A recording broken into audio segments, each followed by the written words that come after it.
இதோ வானத்திலும் பூமியிலும் சகல அதிகாரம் எனக்கு கொடுக்கப்பட்டிருக்குங்கிறார். அப்புறம் சொல்லிட்டு ஆகையால் ஒரு வார்த்தையை போடுறார் 19.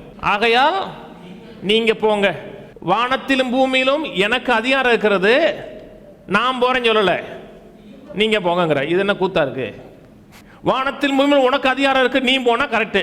வானத்திலும் பூமியிலும் எனக்கு அதிகாரம் இருக்கிறது, நான் மேல போறேன், நீ கீழே போனா. ஏன் சொல்றாருன்னா, வானத்திலும் சகல அதிகாரம் இருக்கிறது, நான் அதை உன் கையில கொடுத்துட்டு போறேன், ஒரு மனுஷனா கொடுத்துட்டு போறேன். என்னோட நாமத்தை பயன்படுத்து. நான் மணவாளே, நீ மணவாட்டி. நான் தலை, நீ சரீரம். எனக்கு இருக்கிற அதிகாரம் உனக்கு இருக்கிறது. நீ போய் ஒன்றை செய்யாத வரை இந்த பூமியில மாற்றம் ஏற்படாது.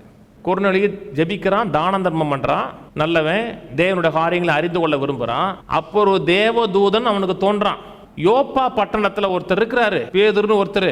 அவரை கூப்பிட்டுட்டு வா, நீ ரட்சிக்கப்படுவதற்கு வேண்டிய காரியங்களை அவர் சொல்லுவாருங்கிறாரு. இவ்வளவு வேலை சொல்றதுக்கு ஒரு வாரத்துல சொல்லிட்டு போவேன், நீ ஏன் கர்த்தரா இயேசு கிறிஸ்து விசுவாசி, அப்படி நீயும் விட்டா ரட்சிக்க. அவங்களுக்கு அந்த பவர் கொடுக்கப்படல. காஸ்பல் சொல்லக்கூடிய அத்தாரிட்டி அவங்க கையில இல்ல, உங்க கையில, எங்க கையில தான் இருக்கு. அவ்வளவு ஒரு கனம் மரியாதை கொடுத்திருக்கிறாருங்க. எல்லா கனத்தையும் மரியாதையும் நான் வச்சிருக்கிறேன், இப்போ அதை உன் கையில கொடுக்கிறேன், நீ போய் செய்ய. 2 பேரும் இணைஞ்சு செயல்படுவது மாற்றம் ஏற்படும்.